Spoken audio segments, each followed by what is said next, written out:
Starting your house flipping business right now in 2026 is the best decision you can make. You cannot predict exactly where the market will go tomorrow, so you must build your skills based on the data you have today. If you wait for the perfect moment to arrive, you stand on the sidelines while other people take all the profits. I've been flipping houses for 9 years and I've done over 100 projects, and I always tell people that my biggest regret was not starting sooner. Back in 2016, I sold my first home and had some capital to invest. But I kept wondering, probably exactly like what you're doing right now, is it really a good time to get started, or is it too late? Some seasoned investor also told me that the market had been going up for quite a few years and it may have reached its peak and it may start to decline soon. So I decided to wait.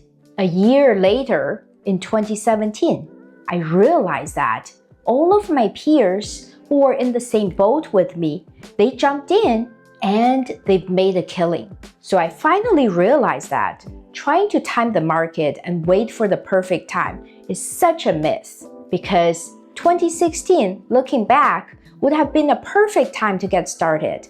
But when I was at that time, I had no clue, because there's no way for me to know whether the market was going to go up or down in the future. So I missed a perfect good timing.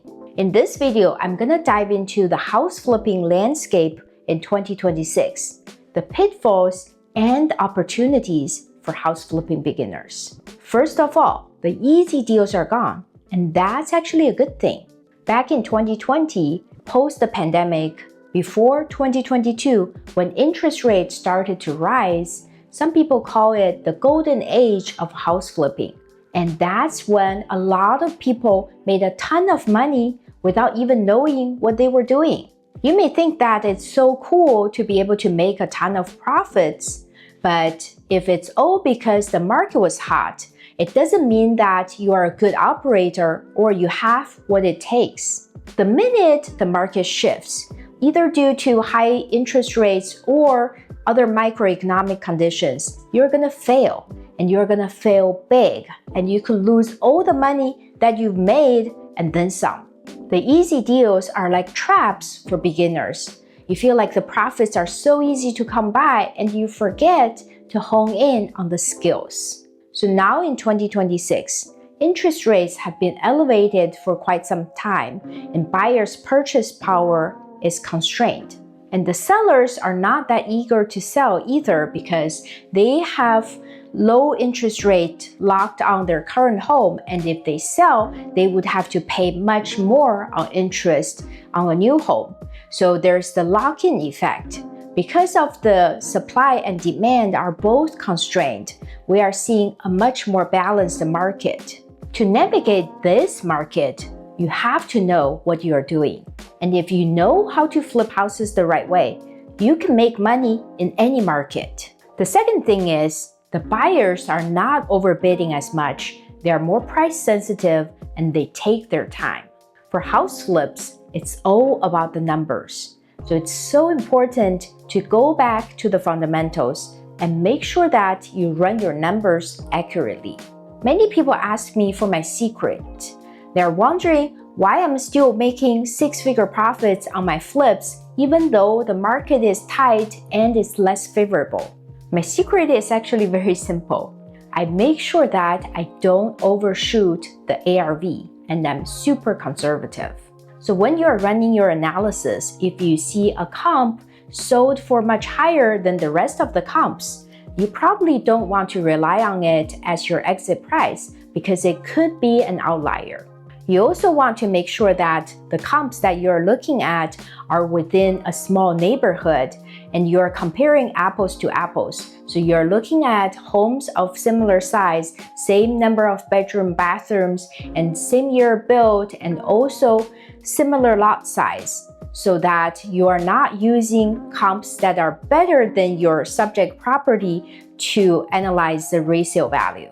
Once I've determined the after repair value and the rehab cost, I plug all the numbers into my deal analyzer and I play with it to make sure that the max purchase price would allow for at least a 10% margin on the deal. If you want to borrow my deal analyzer, go to the link in description below. So overall, there's still a lot of profits to be made, but there's definitely less room for error. The third thing is there's less competition and more opportunities in certain niches. A lot of fix and flip investors are going after the exact same type of deal, single-family fixer-uppers that are heavily discounted in price. So if you're like everyone else going after the same exact type of deals, you're gonna feel like there's so much competition and there's too little inventory. So the trick is to focus on deals that other people either overlook or don't want to touch. I just flipped my first duplex property and it totally blew my mind. Before that, I was so scared of touching multifamily properties because I didn't want to have to deal with tenants or attorneys. But guess what? All the other investors are thinking exactly the same, so they are staying away from multifamily properties that are tenant occupied as well. That's why there was no competition on that duplex deal because they were all tenant occupied.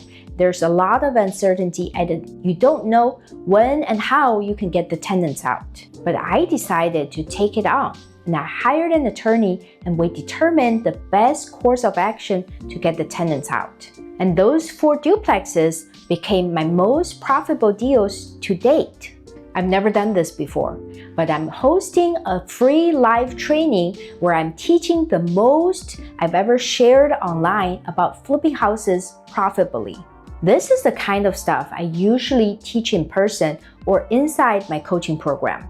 But I'm doing it live online because so many people have asked me how to actually get started in this market. I'll be breaking down how corporate professionals and busy people are landing their first profitable flips without quitting their jobs, what the market looks like in 2026, and the biggest mistakes to avoid if you want your numbers to actually work. So if you've been watching my videos for a while and thinking, I want to do this, but I'm not sure where to start, this is for you.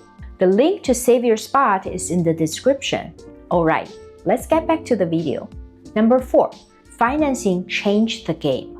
With the rising interest rate, holding costs become more significant. So if the permitting takes longer or the renovation is delayed, your deal can be ruined. So when you're running the deal analysis, you want to give yourself some buffer. So you plan an extra couple of months in case the deal is delayed. So you make sure that the numbers are all in your calculation and you still have enough reserves to cover any extra costs. On top of that, you want to be more open to creative financing strategies, like seller financing, like bringing in a money partner, or using private money.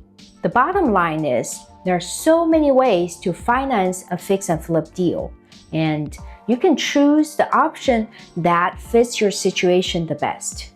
Number 5, execution is now the real advantage. We talked about how a delayed project and longer hold time can break your deal, so you really want to aim for a fast and efficient rehab. The key to that is to have a good contractor on your team. A good contractor is someone who underpromises and over-delivers. They would give you a realistic bid and stick with it unless there's really something unexpected that happens. A good contractor would also finish the project within the timeline that they promised to you. On my first deal, I had a really sneaky contractor and the project turned out to be a nightmare. A big reason for that was because I didn't take the time to vet the contractor before hiring him. For beginners, don't try to take a shortcut. You really want to get multiple contractor bids, compare them, and interview all the contractors and get some referrals before you decide on the right contractor. Last but not least, the biggest mistakes I see beginners make right now is waiting too long for the perfect market. There's no perfect time to get started flipping houses because you would never know a time is perfect until the time has passed. So instead of trying to time the market, you should focus on learning the craft. The best time to start was yesterday, but the second best time is today. Now you know 2026 is the best time to get started flipping houses. In this next video, I'm going to show you how to start flipping houses as a beginner, and I'm going to share with you step-by-step guide how to lead to your first successful flip. I'll see you there.